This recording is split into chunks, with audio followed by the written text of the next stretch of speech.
Dylan Black. The Learning Partnerships Canada's Outstanding Principals. They've been named, and we happen to have one outstanding principal from the Capital Region with us right now. Her name, Andrea Green. I should say Ms. Green. Would that be, I mean, because you're a principal, right? Andrea Green is yeah, fine. Perfect. Right. Principal at St. Cecilia Catholic School.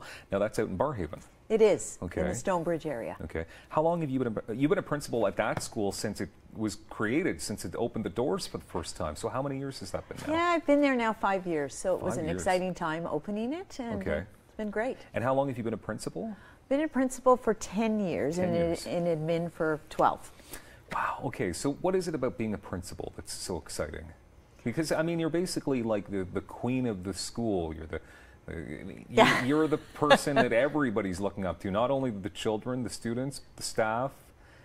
What is it about being a principal that's so great? You know, it's been a great job. Certainly education is a great job. I've worked with the Ottawa Catholic School Board for 30 years.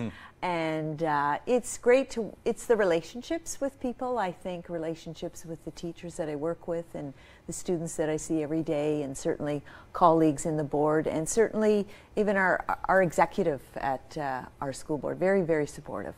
Okay. How many students are at St. Cecilia? We now have 650. Okay. Now, not to put you on the spot, but do you know all their names? Like when you see them coming up and down the... I would say I know most. Yeah? Yeah, it's pretty good, yeah. Is that going to be a challenge, though, every, I guess, fall? When fall rolls around, you have a whole new pile of students, and you got to get to know them. Well, the only new pile is the junior kindergarten, and but as everybody else stays, most people stay. A few new ones in at each other grade level, but it's fun. Yeah. Okay. Now, 40 names have been announced, so they have been announced. Then everybody's been notified. Yes. They're an outstanding principal, and you are one of them. So. Yeah.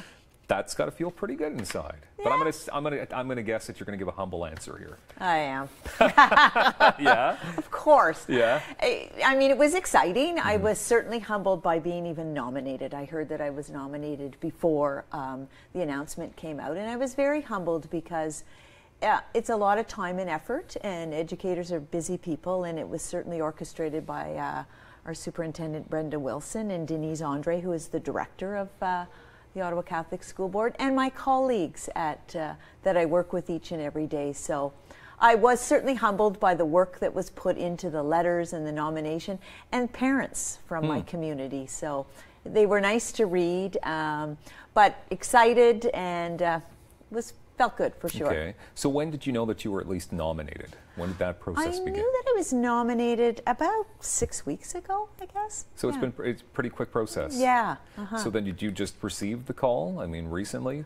I received the call a couple of weeks ago, about 3 weeks ago. Yeah. And then I had to keep it hush-hush. Yeah. And then there was an announcement that was made, and our pictures were in the Globe and Mail.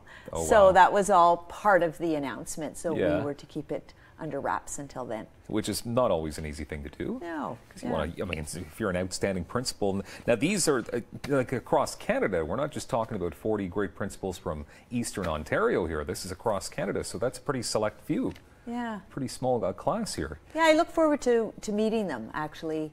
We're together. There's a gala that we're celebrating next Tuesday in Toronto. Okay. And then we are together for a week in a leadership course at the Rotman Business School in Toronto. So it'll be great to meet everybody and learn from each other. I'm assuming that's part of the leadership journey. So even though you're you're a principal, but you're still always learning. You're still always, because obviously, I mean, to be a part of this program, I mean, you're going to have a lot of pretty intelligent people there that are still gathering information in their minds. You know, yes, and I'm happy to say that education has really changed from the time that I was in school, and so you're learning all the time. You're changing things up all the time. Okay, and here we're seeing pictures. I'm guessing this is yourself with some of the amazing students, St. Cecilia. Exactly. Yes. That is wonderful. What is the best part of being an educator? You know, I think it's the relationships with people and being with people each and every day, and certainly with students in the parent community and teachers that I work with every day. That has to be the number one. Yeah. Do you not know any of the other people that have been selected at all? I don't know anybody. No. Yeah. So is that part of the adventure then? I guess. Yeah. It'll be interesting to see what everybody does across the country. But you've done some amazing things at the schools. Also, tell me about some of the initiatives that you've created. Well, I guess the exciting thing about opening up St. Cecilia, it was a new design, and so I'll shout out to our planning and facilities department in supporting that design and working through it. And because there was a new design, I think there was a picture earlier. It was an open space, and certainly technology would be an initiative, that the fluid use of technology throughout the school and in the pod areas, and just the transition from learning in a desk to movement flexible learning spaces has been great. And just using the space to its fullest as new initiatives come through each day. So obviously, I mean, technology, it's taken over almost every workplace. I guess that really is the way of the future, even in education? Well, we certainly use it a lot. It's certainly a tool. Certainly some students need it to access curriculum, and others it's robotics, or, you know, there was a lot of coding right now. We're doing some design thinking for students, thinking classrooms. Yeah. So there's lots of excitement. Amazing. Well, we're excited to have you here because you're one of Canada's outstanding principals. Well, thank you for having me. Thank you very much, Andrea Green, for being here today. Congratulations. Thank you. Take care.